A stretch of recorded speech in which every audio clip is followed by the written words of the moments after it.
ಕಲಾವಿದರಿಗೆ, ಕಲಾಸಕ್ತರಿಗೆ ಬೆಂಗಳೂರಿನಲ್ಲಿ ನಡೆಯುವ ಚಿತ್ರಸಂತೆ ದೊಡ್ಡ ಹಬ್ಬ ಅಂದ್ರೂ ತಪ್ಪಾಗಲ್ಲ. ಪ್ರತಿ ಬಾರಿಯಂತೆ ಈ ಸಲವೂ ಚಿತ್ರಸಂತೆ ಅದ್ಧೂರಿಯಾಗಿ ನಡೀತು. ರಾಜ್ಯ, ಹೊರ ರಾಜ್ಯಗಳ ಸಾವಿರಾರು ಕಲಾವಿದರು ಕುಂಚಗಳಲ್ಲಿ ತಮ್ಮ ಕಲೆಯನ್ನ ಅರಳಿಸಿದ್ರು. ಲಕ್ಷಾಂತರ ಕಲಾ ರಸಿಕರು ಚಿತ್ರಸಂತೆಗೆ ಭೇಟಿ ಕೊಟ್ಟು ಕಲಾ ದರ್ಶನವನ್ನ ಕಣ್ತುಂಬಿಕೊಂಡ್ರು. ಈ ಕುರಿತ ವರದಿ ಇಲ್ಲಿದೆ. ಬೆಂಗಳೂರಿನ ಕುಮಾರಕೃಪಾ ರಸ್ತೆ ಇಂದು ಬಣ್ಣ ಬಣ್ಣದ ಕುಂಚಗಳಲ್ಲಿ ಅದ್ದಿ ತೆಗೆದಂತೆ ಕಂಗೊಳಿಸ್ತಾ ಇತ್ತು. ಹೌದು, ಚಿತ್ರಸಂತೆಯ ಕಾರಣ ಇಡೀ ಕುಮಾರಕೃಪಾ ರಸ್ತೆ ಚಿತ್ರಪಟದಂತೆ ಭಾಸವಾಗ್ತಿತ್ತು.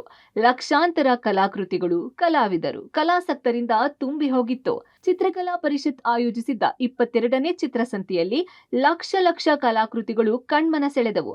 ಚಿತ್ರಸಂತೆಗೆ ಸಿಎಂ ಚಾಲನೆ ನೀಡಿದರು. ಕಲಾಕೃತಿಗಳನ್ನು ಖರೀದಿಸುವಂತೆ ಕರೆ ಕೊಟ್ರು. ಮನೆಗೊಂದು ಕಲಾಕೃತಿ ಯಾತಕ್ಕಿಗೂ ಖರ್ಚು ಮಾಡ್ತೀವಿ ನಾವು. ಮನೆಯಲ್ಲಿ ಒಂದು ಕಲಾಕೃತಿ ಇದ್ರೆ ಕಲಾವಿದರಿಗೂ ಅನುಕೂಲ ಆಗ್ತದೆ.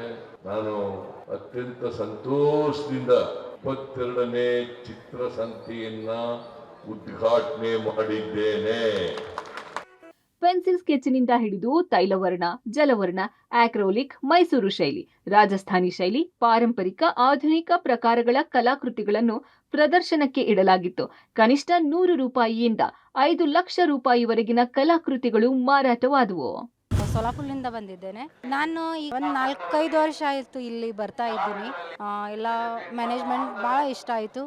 2,500, 3,000, 5,000, 6,000 ಮಟ್ಟ ಪ್ರೈಸ್ ಅದಾವ ಇಲ್ಲಿ. ನಮ್ದು ಎಷ್ಟು ತಂದಿರ್ತೀವಿ ಅಷ್ಟೆಲ್ಲ ನಾವು ಸೇಲ್ ಮಾಡಿ ಹೋಗ್ಬಿಟ್ಟಿರ್ತೀವಿ. ಮಹಿಳಾ ದೌರ್ಜನ್ಯ ಕುರಿತು ಚಿತ್ರಸಂತೆಯಲ್ಲಿ ಜಾಗೃತಿ ಮೂಡಿಸಲಾಯಿತು. 35 ಅಡಿ ಎತ್ತರದ ಹೆಣ್ಣು ಮಗುವಿನ ಆಕರ್ಷಕ ಕಲಾಕೃತಿ ಗಮನ ಸೆಳೀತು. Masood, public TV, Bengaluru.